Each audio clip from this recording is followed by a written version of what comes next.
TRUTHOUT podcast about things you should know if you want to change the world. I'm your host, writer and organizer, Kelly Hayes. We talk a lot on this show about building the relationships and analysis we need to create movements that can win. Today, we are talking about the surveillance state and how a coalition of activists in Chicago is seeking to interrupt its work. The surveillance technology known as ShotSpotter sounds like something out of a modern dystopian novel. A sea of microphones scattered across oppressed communities, supposedly to detect gunshots for the purpose of community safety. But in reality, the technology rarely turns up actual gun-related crime, and instead leads to harassment, brutalization, false imprisonment, and death for targeted community members. Despite these harmful outcomes, police tout the need for the technology, which costs about $95,000 per square mile per year, and claim that it is integral to their work.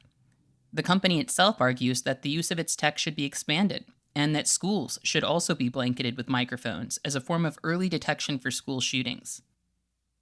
So today we are going to talk about Chicago's Stop ShotSpotter campaign, and why some police departments are determined to keep a multi-million-dollar surveillance system that is both ineffective and dangerous. In 2018, the Chicago Police Department signed a 3-year, $33 million contract with ShotSpotter with the option for renewal in August of 2021. The ShotSpotter system now covers 117 square miles across 12 police districts, mostly on the city's south and west sides, making Chicago one of the company's best customers. The company has contracts in over 100 U.S. cities. In Chicago, the technology's deployment was largely paid for with funds acquired through the war on drugs via civil asset forfeiture, a controversial process that allows police and prosecutors to seize cash, vehicles, or other goods if they believe those resources are tied to a crime. Chicago police have previously faced criticism for using civil forfeiture to maintain a secret budget that critics say functions outside the bounds of normal accountability. A 2016 investigation in the Chicago Reader found that CPD used civil forfeiture funds to pay for some of its day-to-day narcotics unit operations and to secretly purchase controversial surveillance equipment without public scrutiny or city council oversight. In the spring of 2021, 13-year-old Adam Toledo was gunned down by a police officer in Chicago's Little Village neighborhood. Body cam footage subsequently revealed that Adam had his hands in the air when he was shot. There were, predictably, no charges filed against the officer who shot Adam. But some community members zeroed in on the question of how that police officer wound up chasing Adam that night. CPD's ShotSpotter surveillance system had issued an alert indicating that a gun had been fired in the area, which led to officers being deployed.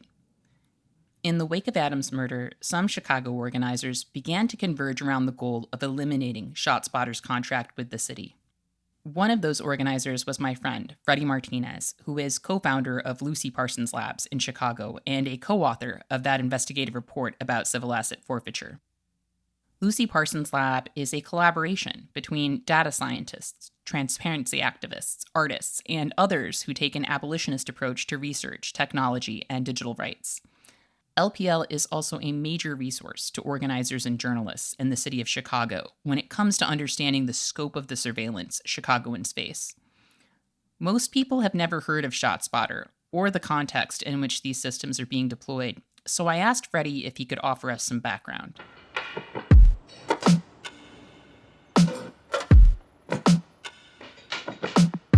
So, what is ShotSpotter? So it's an array of essentially microphones, right?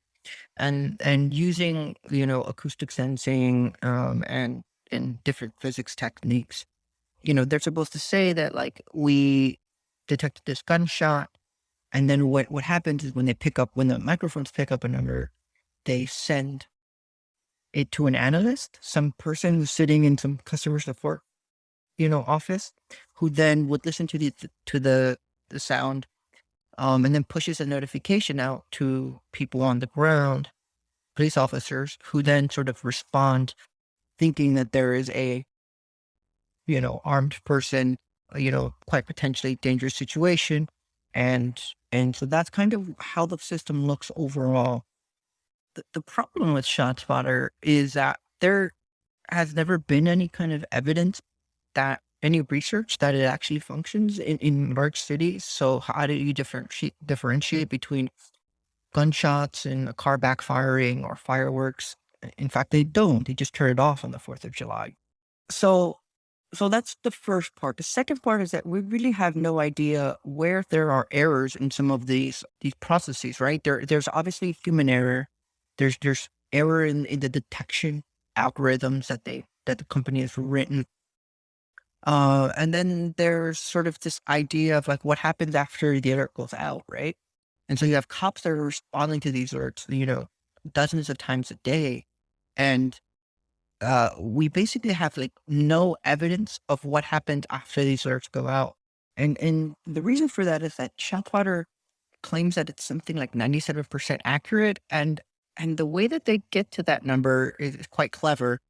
What they do is that they classify basically every sound that they pick up as either a gunshot, a single gunshot, multiple gunshots, or what they designate as a probable gunshot. And that's included in their accuracy number, right? Like as you know, I studied science. Accuracy means a very specific thing. It doesn't mean like it's probably a gunshot. So, put it down as it is a gunshot and send cops out to the field. The company claims like, well, don't you want people to, someone with dials into 911 and they think that they hear a gunshot, but they're not sure. Shouldn't police respond anyway? It's like, well, yes, that's true. But then what actually happens on a deployment is nothing. The cops show up and they find absolutely nothing. And this happens dozens of times a day, but it also brings like sort of really dangerous interactions with the public. So I mean, just to give people a sense of scale, Chicago is often one of the incubators of surveillance technology. It's often one of the first adopters. They love to go to police tech conferences and say, like, here's what we're trying out, and here are all the things that we're doing. The CPD has experimented with all sorts of algorithms that claim that they can predict who, what, where, when crime will happen. They were early adopters into what then called the CAPS program, but eventually they started calling it community policing all over the country, where the premise is just basically have cops talking to people, more interactions with people everywhere, right? And I think this misses a lot of when we talk about police tactics sort of nationally. I think a lot of people don't see Chicago as a major player. People always talk about LAPD, people always talk about NYPD, but really Chicago is one of these incubators for experimenting on the public.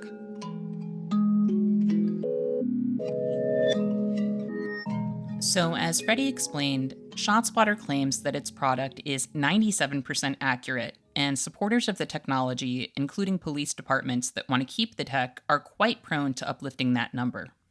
But when I looked at any report that wasn't compiled by the ShotSpotter marketing department, I came across very different numbers. According to a report from the MacArthur Justice Center at Northwestern University School of Law, for example, 89% of ShotSpotter deployments in Chicago turned up no gun-related crime. 86% led to no report of any crime at all.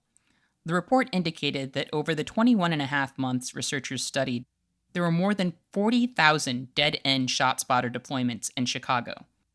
On an average day in Chicago, the report found, there are more than 61 ShotSpotter-initiated police deployments that turn up no evidence of any crime, let alone gun crime.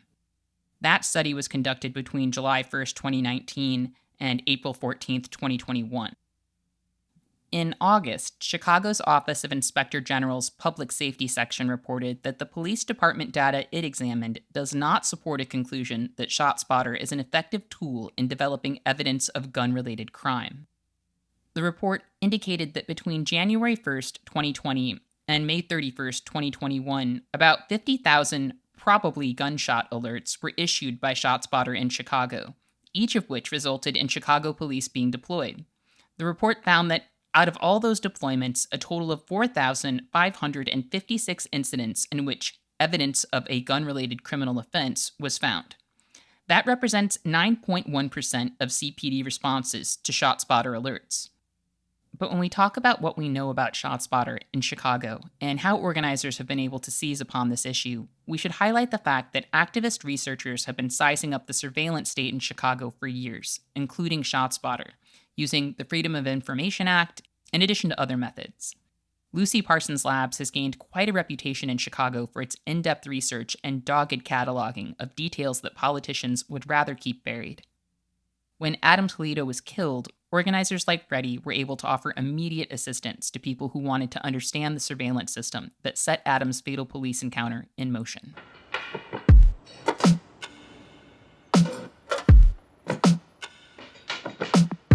So we, for a long time, have just been documenting and cataloging police use of surveillance technologies. We've done a lot of deep research. We did a lot of lawsuits to uncover that information. And so what that allowed us to do is sort of be one of the people that could just plug in immediately. And when people were having questions about like, what is this technology? How does it work? How, what are the pitfalls? What are the police saying? But what's the actual truth on the ground? And how does it fit into these larger narratives of like anti-blackness, of history of repression? We were sort of became one of the groups that could answer those questions immediately. I remember at one point, there was a journalist on Twitter who had said that weekend that Adam Toledo got murdered was like, I think I'm going to spend this weekend looking into everything I can about ShotSpotter. And I said, hey, don't worry about it. Go to our website, ChicagoPoliceSurveillance.com. It's all on there. And having those resources ready to go is really critical for just organizing work. And that's kind of been what we've sort of focused on for the last couple of years.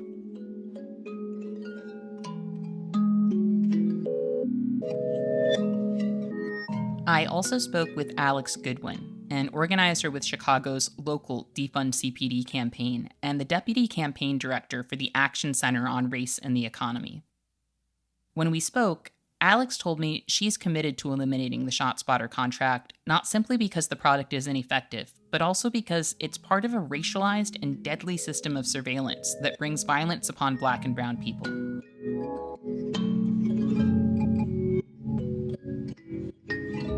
Surveillance is actually like the way I started to really get a grasp on like racial capitalism. I understood, like growing up, I understood Black people to be surveilled in a specific way. I, you know, knew about COINTELPRO. I knew about like dismantling of the Black Panther Party and other organizations. Like I had I know Black communities are overpoliced. That was like my entry point to understanding policing and surveillance as a Black person. And then, I met with folks who are undocumented and experiencing surveillance through ICE and immigration in the way like federal agencies are surveilling folks. And then I met with folks who are Muslim, Arab, South Asian, um, who are surveilled in a specific way with a different set of programs. And at the end of the day, right, like it is all surveillance. Like it is all for the purpose of maintaining the status quo. And that was just like a huge light bulb for me. Like even the ShotSpotter campaign, we're trying to understand the way ShotSpotter is informing surveillance of or like other forms of surveillance, other surveillance tools, right? So we know that ShotSpotter, per the OIG report, we know that ShotSpotter has also changed police behavior, basically increasing stop and frisk. And we also know on the other side with the gang database campaign that cops are like performing these what they call investigatory stops on people who they believe are gang members. So there is like very likely a strong correlation between ShotSpotter alerts in specific neighborhoods informing the number of stop and frisk and the way stop and frisk is happening to folks who are now being stopped and labeled as gang members. Also, like, I think it's also important to name that in the OIG report, like, it's described as the narrative that ShotSpotter creates about a neighborhood is what is encouraging officers to stop and frisk folks. So they're already going in to this with the frame of mind that this is like a dangerous neighborhood or there's gang members here, whatever excuse they are using to justify. And so, I think like I want us to like really hammer down folks who are like listening and like coming into the Shot Squatter campaign to understand that this is like a piece of a larger puzzle, not to overwhelm folks, but like if we tear down this particular piece of surveillance, what other wins is that going to open us up to? I think it opens us up a lot to winning a lot of other things and to breaking down other parts of the police state.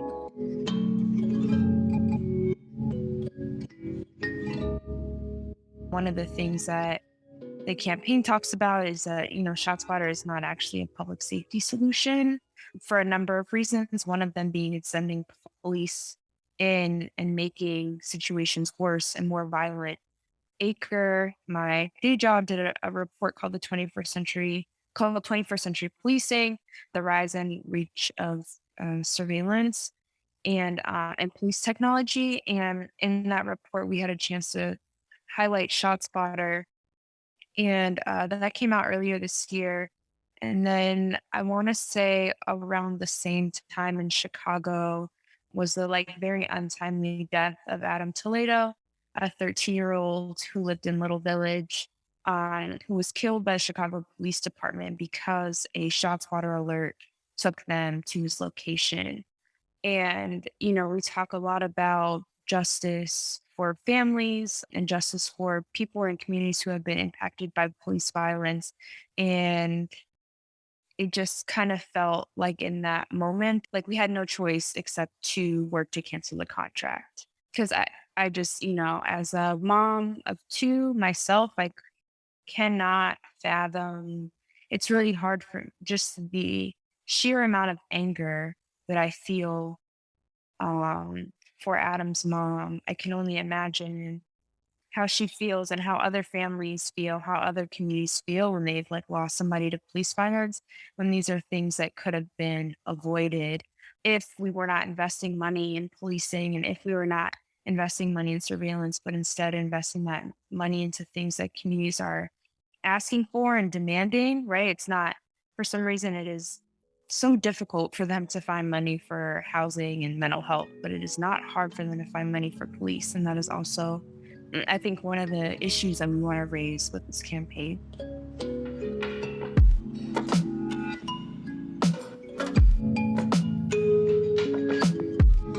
According to the Associated Press, ShotSpotter evidence has now been admitted in over 200 court cases around the country.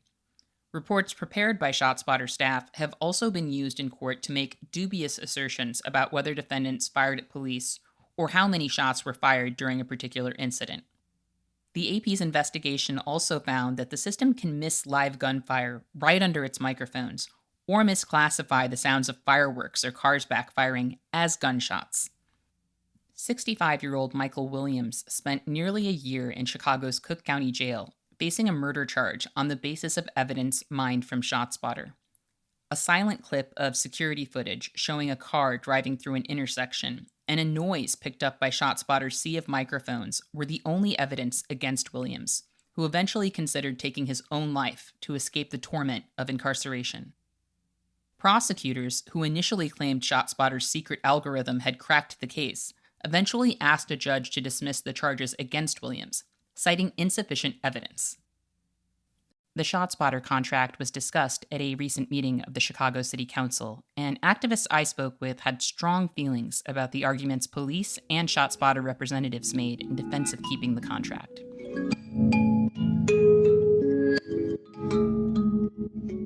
One of the police officers, I don't remember his title, his last name is Snelling, and he was saying like, yeah, we talk about the 90% number, ShotSpotter not being effective 90% of the time, but we need to focus on the 10% of the time when it is effective. And that just sounds like I 10% is an F. Like that is technically an F. That is basically a zero. And I could not imagine ever trying to come home with 10% and being like, look, just focus on the fact that I wrote my name on the paper, right? Like I think that they were trying really, really hard in the hearing to make a case for needing ShotSpotter without having any data to actually back up why they would need ShotSpotter, which was really, I think it was exciting to watch because it felt like we had caught them up in the marketing that is ShotSpotter. Like all the numbers, like this is all marketing for a product. It's not like an actual public safety investment, despite what they want us to believe. And so yeah, I think that part of why CPD is so invested in keeping ShotSpotter is just because it further legitimizes like their role as an institution for violence and harassment, like to be the public safety solution.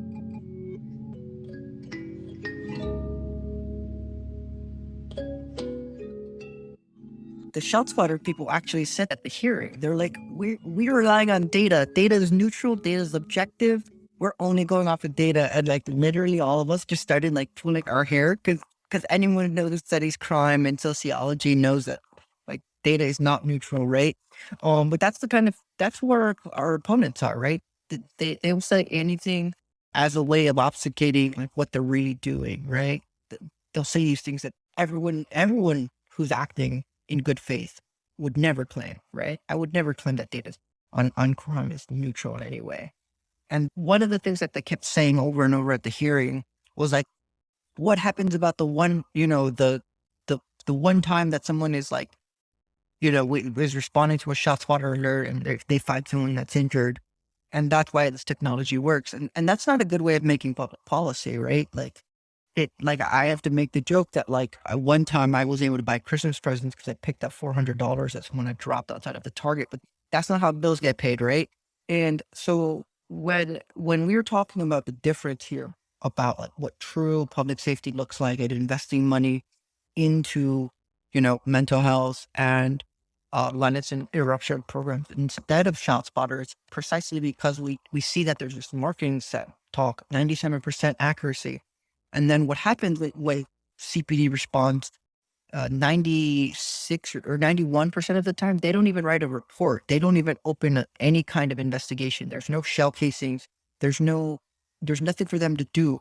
And then what does happen though is that we know that for a fact that they will write reports about like we found someone with weed on the scene or someone with an open container, right? We have to figure out how to shape this narrative in a way that's both like talking about what the actual facts on the ground are, but also rooting out in like actual factual answers from an abolitionist perspective, because we know that just dumping more money into the police will not keep us safe. Forget ShotSpotter itself not working properly. Even if it did, we still wouldn't want that money that should go to violence prevention programs going into some technologies just because they're good at marketing. Organizers with the Stop ShotSpotter campaign say that the city needs to address the root causes of harm and violence in Chicago's communities, but they understand why that argument is a hard sell with neoliberal city officials. Abolition is not profitable.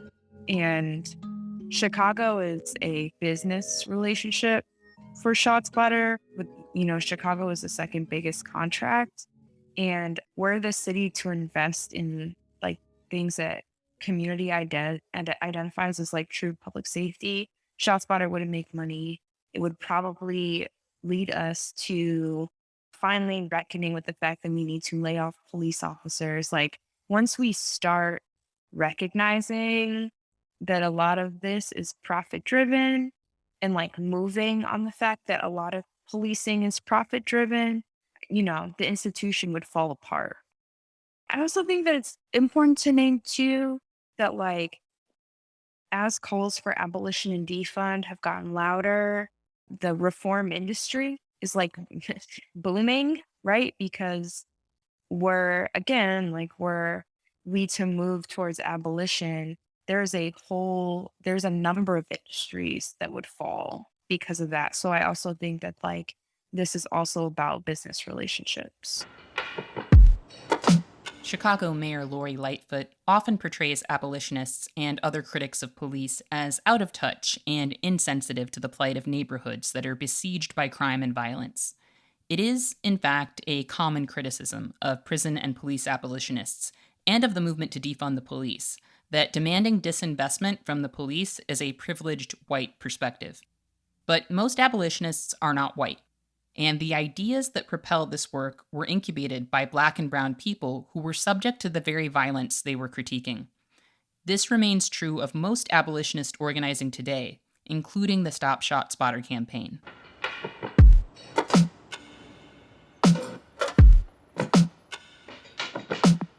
When I think about the campaign and the people that are involved in it, I think one thing that I really appreciate and like about it is just how representative we are of the actual people who are facing these issues and have to tackle them and offer actual solutions that we know will keep us safe, that will lead to collective safety. The mayor likes to say that us abolitionists don't care about victims of crime and things like that. And when I saw, the murder of Adam Toledo, he was killed outside of the high school that my cousins went to.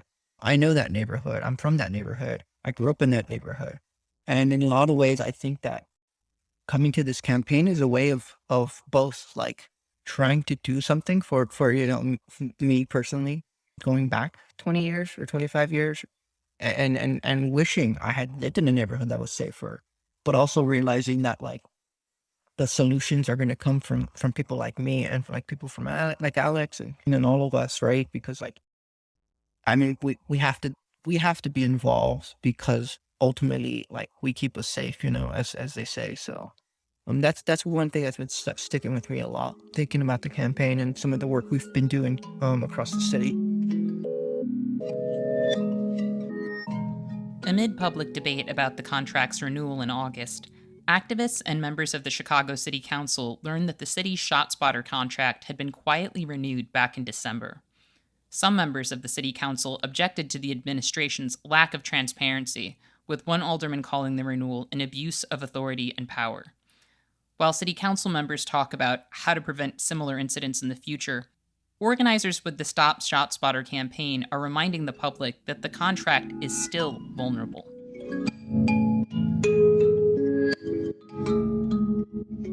So the contract can be canceled at any time.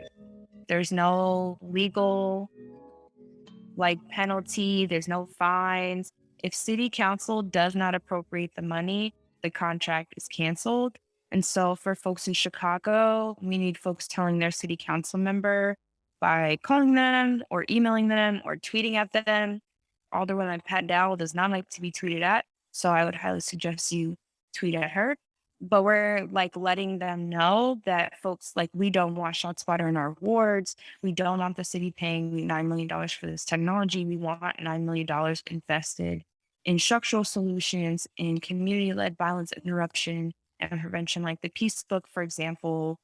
That's one thing. We're also collecting petition signatures. Tonight we hit over 2,500 signatures, which is really exciting because City Council is saying we need to see the data. So we showed them the data that ShotSpotter doesn't work, and they said, "Oh well, we need to hear from our constituents." So we are showing them their constituents that don't want ShotSpotter exist and are here and are allowed. And so really the most important thing that folks can do that are in Chicago is tell their alderperson that they don't want ShotSpotter used in their ward or anywhere in the city. For folks who are not in Chicago, if ShotSpotter has a pilot in your city, hit us up, hit folks up in Chicago because we are looking to support other local campaigns that want to cancel ShotSpotter contracts or make sure that ShotSpotter doesn't happen in your city.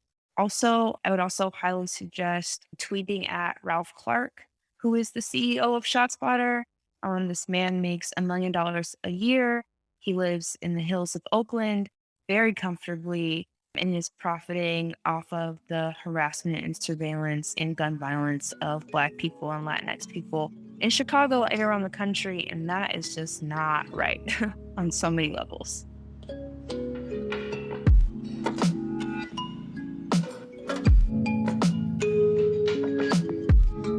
Given that police casually inflict violence upon marginalized people, robbing people of life, liberty, and dignity, there's something especially draconian about technology that summons such forces to a targeted community anytime there's a loud noise. In Pacifying the Homeland, Intelligence Fusion and Mass Supervision, Brendan McQuaid wrote that the basic mandate of police power is to regulate poverty and fabricate capitalist forms of order. According to McQuaid, mass surveillance projects and the work of security are not a response to disorder, but rather the political work of managing poverty and pacifying class struggle. Police do not function as community members operating in the pursuit of communal safety. They operate in opposition to communities targeted for criminalization and pacification. ShotSpotter offers opportunities for instigation, wherein community members are assumed combatants. The social impunity that police enjoy often rests on the idea that police have to make split-second decisions in life-threatening situations.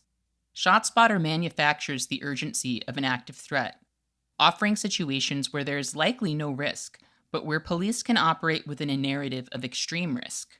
In this way, ShotSpotter serves up an ideal narrative context for police deployments, one that cloaks the everyday violence of policing in ShotSpotter's algorithmic fog of war. A few years ago, a couple of friends of mine were sitting outside on a summer day, outside of one of their homes, when the police rolled up. The officers who approached them claimed there had been gunfire in the area and demanded to know what my two friends had seen and heard. My friends, a Latinx woman and a trans white woman, told the police they had not seen or heard anything and did not believe there had been a gunshot. The police insisted that they were certain there had been a gunshot because the ShotSpotter system told them so, and they accused my friends of covering for gang members. The police demanded to know why my friends would protect violent criminals who, as far as we know, did not exist. Two marginalized people were at risk of experiencing violence or arrest that day, in an accusatory confrontation with police generated by a faulty algorithm. My friends managed to back away from the situation safely. But the more often incidents like this occur, the more often they will result in abuse, dehumanization, the indignity of arrest, or even the death of a marginalized person. Adam Toledo's case gained attention because body camera footage revealed he had his hands up at the moment he was killed. Such moments of exposure are rare for police, who generally enjoy the whitewashed image that cop shows and doting politicians have upheld for generations. In Adam's case, we saw a convergence of surveillance devices that we were told exist to protect the public: police body cameras and ShotSpotter. A ShotSpotter alert summoned the police. A police officer's body camera documented that Adam's hands were in the air when a police officer killed him. And in the end, that footage meant nothing, because the surveillance technology that captured it does not exist to protect people like Adam, and neither do the police. We live in a time when biometric surveillance systems, facial recognition software, e-carceration, and ubiquitous cameras have created new avenues for policing and social control. We know that these technologies are often faulty, and that even when they work, they are empowering an inherently violent, racist system, one where police freely harass, brutalize, cage, and kill with impunity. In Chicago, we are witnessing a vicious cycle, where funds captured in the war on drugs fund narcotics unit operations and controversial surveillance devices, including miles of microphones. And those listening devices, working in concert, provide cover for more aggressive police deployments. But cycles can be broken, and organizers are fighting to end ShotSpotter contracts, to ban facial recognition software, and to shut down surveillance technologies that are being deployed against migrants and other criminalized people. San Antonio, Charlotte, and Fall River have all ended their ShotSpotter contracts, deeming the technology costly and ineffective. 7 states and nearly 24 cities have limited government use of facial recognition technology. Groups like Mahente are organizing for a surveillance-free future and targeting tech companies that provide ICE with its predatory infrastructure. The Illinois Coalition to End Money Bond is pushing to reduce the harm done by pretrial electronic monitoring and to eliminate its use in the long run. We have so much to dismantle and so much yet to build, but we can always begin by learning and by sharing what we know, and then shaping narratives that can help others understand that a dystopian sea of microphones is not what public safety looks like. Safety comes from people working together to change the material conditions that generate harm and despair, and I hope we are ready to do that work together. I want to thank Freddie and Alex for taking the time to talk with me about Stop ShotSpotter, security, and abolition. I learned a lot, and I really appreciate the work they're doing. I also want to thank our listeners for joining us today. And remember, our best defense against cynicism is to do good and to remember that the good we do matters. Until next time, I'll see you in the streets.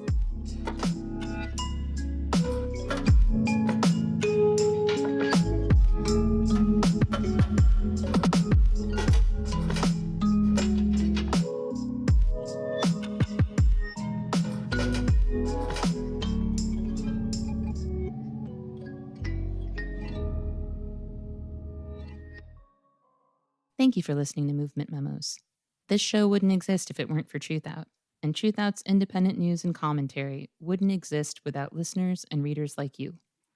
We have no paywalls, no corporate sponsors, and no ads, except for fundraising appeals like this one. So if you can and would like to support our work, please consider dropping by truthout.org to make a donation today.